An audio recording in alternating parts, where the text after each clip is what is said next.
J'aimerais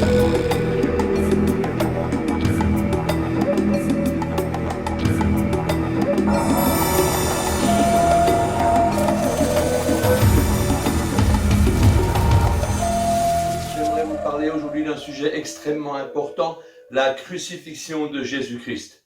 Tout le monde connaît le récit de la crucifixion dans les évangiles. Je vous propose de revoir ce récit aujourd'hui avec un œil différent.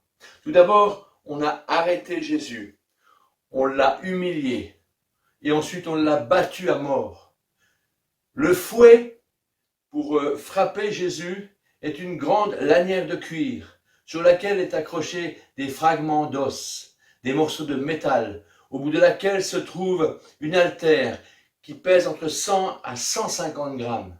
À chaque coup de fouet que Jésus reçoit, sa chair et ses entrailles sont ouvertes, les articulations sont touchées, les entrailles sont mises à nu. C'est quelque chose d'extrêmement violent. On a beaucoup de difficultés à imaginer l'intensité d'impact d'un seul coup de fouet pour Jésus-Christ. Si on compare avec une arme de poing extrêmement puissante comme un 357 Magnum, eh bien, il faudrait 4 balles d'un 357 Magnum pour atteindre la puissance d'impact pour un seul coup de fouet que Jésus reçoit. Il y a des études balistiques pour étudier l'intensité d'impact d'une munition. Sur une échelle bien définie, à moins de 5, il n'y a aucun effet de choc. De 5 à 15, le choc est véritablement léger. De 15 à 35, il y a un effet de choc. Et au-delà de 35, il y a un effet d'assommoir immédiat. Pour Jésus-Christ, sur cette même échelle, l'intensité d'impact correspond à 990, c'est-à-dire 28 fois la capacité de mettre un homme à terre. Imaginez 2 boxeurs sur un ring. L'un d'eux vient de prendre un coup, tel à celui-ci. Il tombe à terre, KO. Imaginez si l'on donnait encore à cet homme à terre 27 coups identiques supplémentaires. Jésus va devoir recevoir sur sa tête une couronne d'épines qui va encore le faire souffrir et le blesser et surtout l'humilier. Ensuite, Jésus devra parcourir ce que certains appellent le chemin de croix. Il devra parcourir une distance d'environ 1700 mètres en montée alors qu'il vient d'être battu à mort. À ce stade, l'effort pour Jésus est énorme. Si on compare cet effort avec l'effort d'un sportif durant un effort intense, eh bien on sait que le corps réagit, qu'il y a des combustions d'acides gras, que ses réserves en glycogène s'épuisent, le corps a besoin de repos, de carburant, le corps, on pourrait dire, le corps n'a plus de jus. Jésus va devoir encore porter un morceau de bois que l'on appelle le patibulum, un morceau de bois de plus de 30 kilos. Il va devoir le porter sur une distance de 1700 mètres, avec autour de lui une foule qui hurle. Il y a un chaos épouvantable. Jésus va fournir un effort extrême. Dans le corps de Jésus, il y a un excès de combustion des glucides.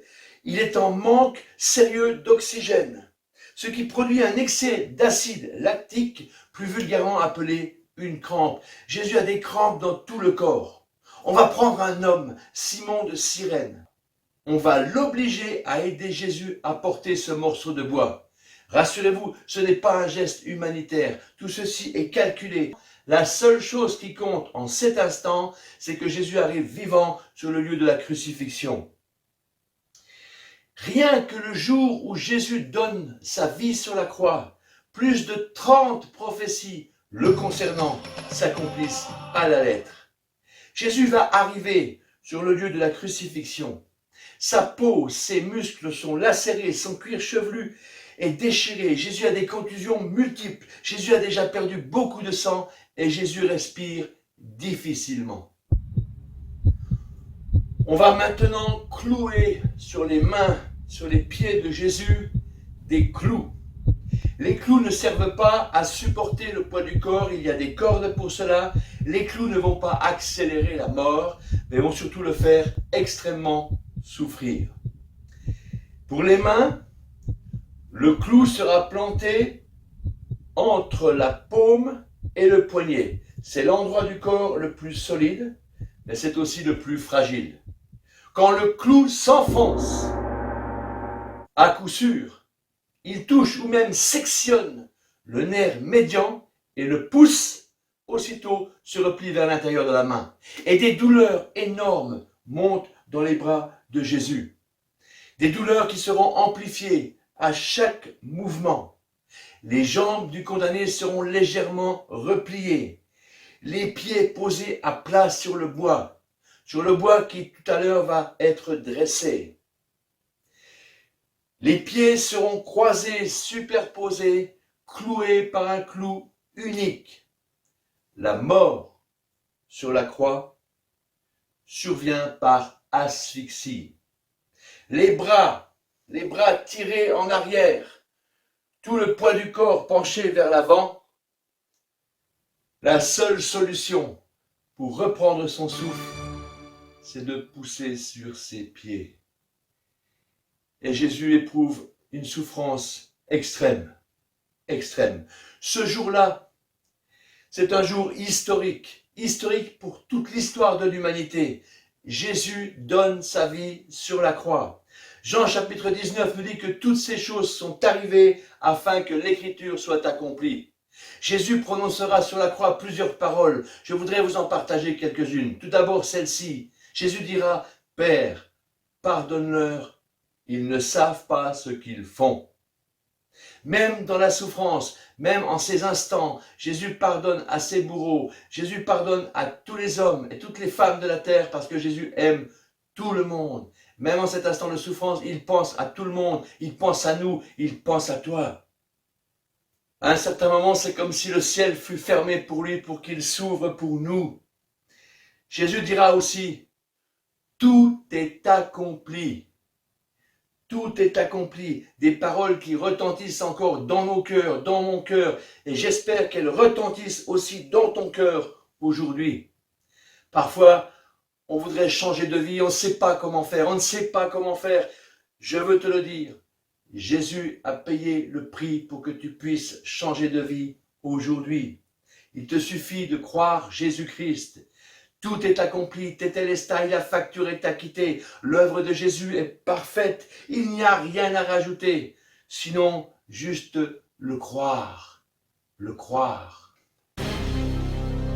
Pour conclure, encore une parole que Jésus a prononcée sur la croix. Jésus a dit, en vérité, je te le dis, aujourd'hui, tu seras avec moi dans le paradis. Il est important de comprendre à qui cette parole s'adresse. Lorsque Jésus fut crucifié, on a crucifié avec lui, de chaque côté de lui, deux autres malfaiteurs, deux brigands. Sur une des croix, il y en a un qui se moque de Jésus. Il se moque. Celui-ci va mourir dans ses fautes, mourir dans ses péchés, mourir séparé de Dieu pour toute l'éternité. Et de l'autre côté, il y a un homme qui croit en Jésus-Christ, qui reconnaît en Jésus le Messie, le Sauveur, le Seigneur. De tout son cœur, il dira à Jésus, « Maître, souviens-toi de moi lorsque tu viendras dans ton royaume. » Aussitôt, Jésus lui répond, « En vérité, je te le dis, aujourd'hui, tu seras avec moi dans le paradis. » Imaginez ce tableau. Au centre, la croix de Jésus-Christ. Personne d'autre que Jésus ne peut monter sur cette croix-là parce qu'il a tout accompli. De chaque côté, ces deux autres croix, celle où cet homme se moque et va mourir séparé de Dieu à tout jamais. Et cette autre croix où cet homme ouvre son cœur pour Jésus-Christ parce qu'il croit et il sera sauvé. J'aimerais te poser cette question maintenant. Dans ton cœur, sur laquelle de ces deux autres croix te places-tu maintenant? Sur celle de cet homme qui se moque et qui va mourir perdu? Ou sur celle de cet homme qui croit et qui sera sauvé? Jésus a dit, tous ceux qui croient en moi seront sauvés. Soyez bénis. Amen.